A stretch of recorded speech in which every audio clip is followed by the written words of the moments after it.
నీళ్ళు పడతాయి సార్.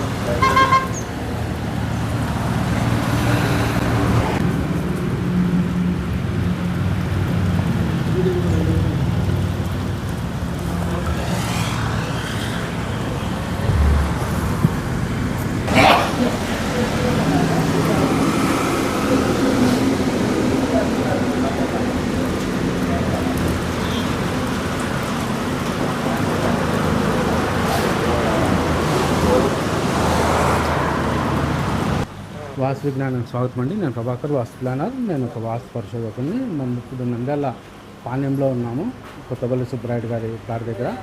ఇది రెండో వీడియో అండి. ఈ షాపులు వచ్చి నేను ప్లాన్ చేసినవే. దీనికి వచ్చేసి ఉత్తరానికి వచ్చి షాపులు పెయింట్లు నడుస్తూ ఉంది. అది ఇంకొక వీడియో తీద్దాము.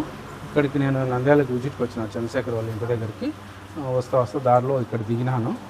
సుబ్బరాయుడు గారు ఒకసారి దిగండి సార్ అంటే దిగినాను. ఇది వచ్చేసి ఈ షాపులకి వచ్చేసి ఆగ్నేయం పెంచుకున్నారు చూడండి. నేను అప్పుడు తెలీదు, ఈ ఆగ్నేయం పెరిగింది కదా, దీన్ని కట్ చేయమని చెప్పినా. ఇక్కడికి 4 ఇంచులు కట్ చేసేసి ఇదంతా తీసేసి ఇక్కడికి ఒక గోడ కట్టుకోమని చెప్పినాను. రేకులు కూడా తీసామని చెప్పినాను. చేస్తే ఇది స్క్వేర్ వస్తుందండి. బిల్డింగ్ స్క్వేర్ రాకోకుండా ఈ తూర్పు ఆగ్నేయం పెరిగింది చూడండి. ఇది వీళ్ళకి అనుకూలంగా ఉంటుంది టేబుల్ వేసుకునే కానీ చెప్పి ఇది కట్టుకున్నారు. తూర్పు ఆగ్నేయం పెంచినారు.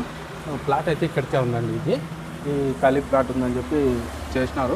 దీన్ని తీసేసి ఇక్కడికి మాత్రమే చేసుకోమని చెప్పినాను. గోడ కట్టుకొనేసి ఈ పైన షీట్లు కూడా తీసామని చెప్పినాను. తూర్పాకు నేను పెరిగిండేది అప్పుడు నైరుతి 90 degrees ఎట్లా వస్తుందో ఇది కూడా అట్లే వస్తుందండి. ఆ తూర్పాకు నేను పెరగకుండా. ఓకే అండి, థ్యాంక్ యూ.